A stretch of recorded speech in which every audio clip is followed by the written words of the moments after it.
हिमाचल प्रदेश में जारी उपचुनावों को लेकर प्रचार अब दिनों दिन बढ़ता जा रहा है। जैसे जैसे प्रचार आगे बढ़ रहा है, वैसे वैसे ही नेताओं की बयानबाजी भी थोड़ी तीखी होती जा रही है।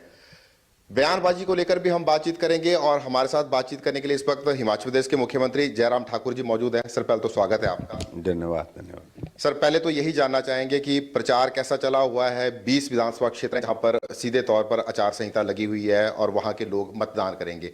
20 में से कितने विधानसभा क्षेत्रों में आपका दौरा हो चुका है और क्या आपको लगता है कि क्या फीडबैक आपको मिला है? वैसे मेरा दौरा सभी विधानसभा क्षेत्र में एक एक बार हो चुका है और अब दूसरे फेज का दौर जो है अब शुरू हुआ है और मैं समझता हूं कि दूसरे फेज में भी हम एक बार पूरा सभी कॉन्स्टिट्यूंसी का दौरा करने की स्थिति में हो पाएंगे। सर, अगर प्रचार की बात करें, जैसे जैसे प्रचार आगे बढ़ रहा है तो दिखती सी बात है कि नेताओं के बीच जो बयानबाजी है वो थोड़ी तीखी होती जा रही है। अगर नेता प्रतिपक्ष मुकेश अग्निहोत्री जी की बात करें तो उन्होंने फिर आपके हवाई दौरों को लेकर जो है वो सवाल उठाए हैं और कहा है कि आप एक पंचायत से दूसरी पंचायत जाने के लिए भी जो है वो हेलीकॉप्टर का इस्तेमाल कर रहे हैं। किस तरीके से काउंटर करेंगे आप इस बयान को? देखिए, उनको ये मालूम होना चाहिए कि बतौर मुख्यमंत्री 1993 के बाद हिमाचल प्रदेश में मुख्यमंत्री के पास हेलीकॉप्टर सरकार के पास रहता है। वो प्रवास के लिए रहता है, वो धूप सेकने के लिए नहीं रहता है। हम अगर हेलीकॉप्टर में जा रहे हैं तो प्रदेश के विकास को गति देने के लिए जा रहे हैं। हम डोडरा कवार जा रहे हैं, हम रोहड़ू जा रहे हैं, हम किन्नौर जा रहे हैं, हम भरमौर जा रहे हैं, हम जाकर के दूसरे ऐसे रिमोट एरिया में जा रहे हैं। उनकी सरकार में तो हेलीकॉप्टर शिमला से दिल्ली, दिल्ली से शिमला जाता रहा निजी मामलों को लेकर के। और दूसरी बात, मुझे उनकी बात समझ में आने, हेलीकॉप्टर से परेशानी क्या है उनको? परेशानी की कोई वजह होनी नहीं चाहिए। मैं पिछले एक हफ्ते से मैं गाड़ी में बैठ करके प्रचार कर रहा हूं। थोड़े वक्त के लिए मैंने हेलीकॉप्टर लिया था बीच में, वो मेरी पार्टी ने दिया था, उसमें उनको परेशानी नहीं होनी चाहिए। और दूसरी बात ये है कि हेलीकॉप्टर का जिक्र करने की उनको क्या अपने आप क्या वो बैलगाड़ी पर जाते थे क्या जब सरकार उनकी थी? और मैं उनके बारे में ज्यादा कुछ कहना नहीं चाह रहा हूं कि जिस प्रकार से वो इंडस्ट्री मिनिस्टर के नाते उनको वीरभद्र सिंह ने यही मंडी के सर्किट हाउस में क्या सुनाया था, क्या कहा था, वो बातें भी अब मंडी के लोग नहीं भूले हैं, मंडी के पत्रकार भी नहीं भूले हैं, मंडी के सब लोगों ने, पूरे प्रदेश ने उस बात को सुना था। टिप्पणी करने की अगर बात आती है तो टिप्पणियां जहां तक जाएंगी। और दूसरी बात, मुझे लगता है कि उनको संयम करना चाहिए। वो क्यों इतनी सारी जल्दबाजी में है? जिस मंच पर उन्होंने भाषण दिया, जहां मंडी में, मंडी की भावनाओं के विरुद्ध बोला उन्होंने।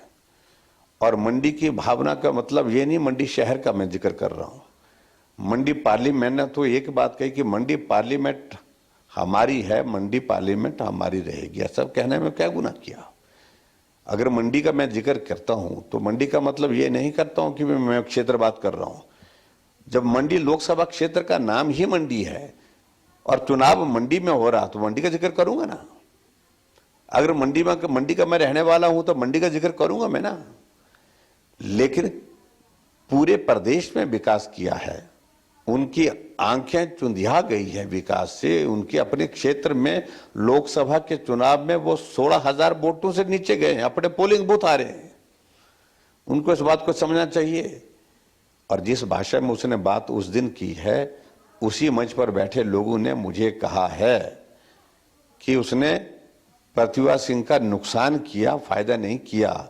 मंडी के लोग इस सेंटीमेंट के अगेंस्ट, मंडी के सेंटीमेंट के अगेंस्ट बोलेंगे, मंडी पार्लियामेंट के सेंटीमेंट के अगेंस्ट बोलेंगे तो वो नुकसान होगा। वो नुकसान तब भी किया और अभी दोबारा आए, दोबारा नुकसान करके गए।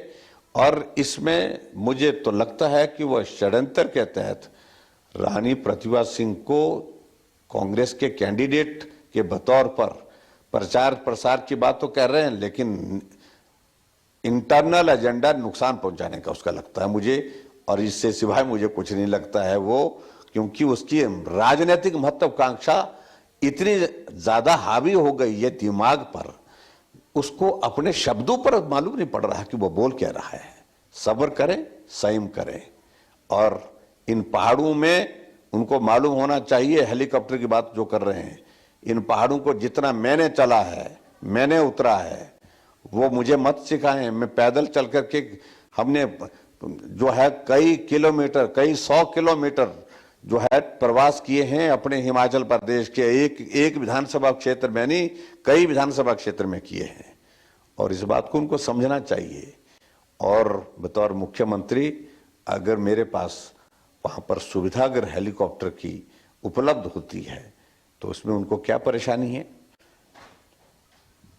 बहुत विस्तार से आपने उनको काउंटर कर दिया। अब अगर मैं थोड़ा सा उपचुनावों की बात करूं सर, उपचुनावों में दिखती सी बात है कि जो पूर्व मुख्यमंत्री वीरभद्र सिंह है वो बड़ा चेहरा थे हिमाचल प्रदेश की राजनीति में, और आपने भी कई बार कहा है कि आप व्यक्तिगत तौर पर उनका मान सम्मान करते हैं। एक जो जनरल सी एक ऑब्जर्वेशन है वो क्या है, क्योंकि अगर हमने भी थोड़ी लोगों की नब्ज टटोलने की कोशिश की तो कोई सही सा आंकलन, सटीक सा आंकलन लग रहा है। मान रहे हैं आपकी थोड़ी कांटे की टक्कर है इस बार, या एक तरफा ही समझ रहे हैं आप? देखिए, मैं ऐसा नहीं बोलता हूं, मैं किसी चुनाव को हल्के में नहीं लेता हूं। चुनाव है, गंभीरता से लेना चाहिए, हमको पूरी ताकत के साथ लगना चाहिए। लेकिन मैं कह रहा हूं हम पूरी ताकत के साथ लगे हैं और इस चुनाव को जीतेंगे, अच्छी तरह से जीतेंगे, अच्छे मार्जिन के साथ जीतेंगे। अच्छा सर, एक जो आपके विधायक हैं सदर से, आपका सदर का दौरा भी हो गया लेकिन विधायक जी आपके साथ नहीं थे। आज भी आपका सदर में एक कार्यक्रम था, वहां पे नहीं थे। लेकिन उसके अपोजिट जो उनके बेटे हैं जो कांग्रेस पार्टी में गए थे 2019 के लोकसभा चुनाव में, वो आज कांग्रेस पार्टी के कैंडिडेट के लिए प्रचार कर रहे हैं। तो आपकी अनिल जी के साथ कुछ बातचीत हुई, बात आगे बढ़ नहीं रही है सर, क्या वहीं पे ठहरी हुई है संभावना? देखिए, मैं देख रहा हूं कि बहुत विचित्र परिस्थिति है। मैं किसी के निजी परिवार की परिस्थितियों के बारे में कहना नहीं चाह रहा हूं, कहना भी नहीं चाहिए। मैं इतना कहना चाह रहा हूं कि बहुत बड़ा कंफ्यूजन उन्होंने क्रिएट किया है। यहां भी जाते हैं, वहां भी जाते हैं, वहां भी जाते हैं, यहां भी जाते हैं। तय करें कहां जाना है, हमें कोई आपत्ति नहीं है। साथ चलना चाहते हैं आए, वो हमारी पार्टी के विधायक हैं, काम करें, खुल करके काम करें। अगर नहीं चलना चाहते हैं, हमने उन पर छोड़ा है। लेकिन ऐसी स्थिति नहीं है। भारतीय जनता पार्टी पूरी देश की सबसे बड़ी पार्टी है, इसमें बहुत बड़ा स्कोप नहीं है इन चीज़ों को लेकर के हमारा ये करेंगे तो करेंगे, ऐसा करेंगे तो वैसा करेंगे। तो ये सारी चीज़ों की संभावना बहुत ज़्यादा। आए, मान सम्मान की चिंता हम करेंगे। हमने दिया, टिकट दिया पार्टी ने, हमने उनको जिताने में सहयोग किया, जिताने में सहयोग करने के बाद जीत गए, जीतने के बाद सरकार में मंत्रिमंडल में बनाया। तो ऐसे में मेरी ओर से कोई, मुझे लगता कि उनको गिला नहीं होना चाहिए। इस बात को मैं यही कहना चाहता हूं। मैं अभी भी कह रहा हूं, आओ, पार्टी के आप विधायक हैं, आप पार्टी के लिए काम करें। सर, हमसे बात करने के लिए धन्यवाद। Thank you. तो ये थे मुख्यमंत्री जयराम ठाकुर, जिन्होंने विस्तार से जो है, जिस प्रकार से आरोप जो है वो नेता प्रतिपक्ष की तरफ से लगाए गए हैं, विस्तार से उसको काउंटर किया है। साथ ही कहा है कि किसी भी चुनाव को हल्के में नहीं लेते हैं और पूरी गंभीरता से चुनाव लड़ रहे हैं। और सदर से जो भाजपा के विधायक अनिल शर्मा, उनको इन्होंने सलाह दी है कि तय कर लें कि क्या, किस तरफ को रहना है, ताकि सारी की सारी स्थितियां फिर सामान्य हो जाएं। खबरें अभी तक के लिए मंडी से वीरेंद्र भारद्वाज।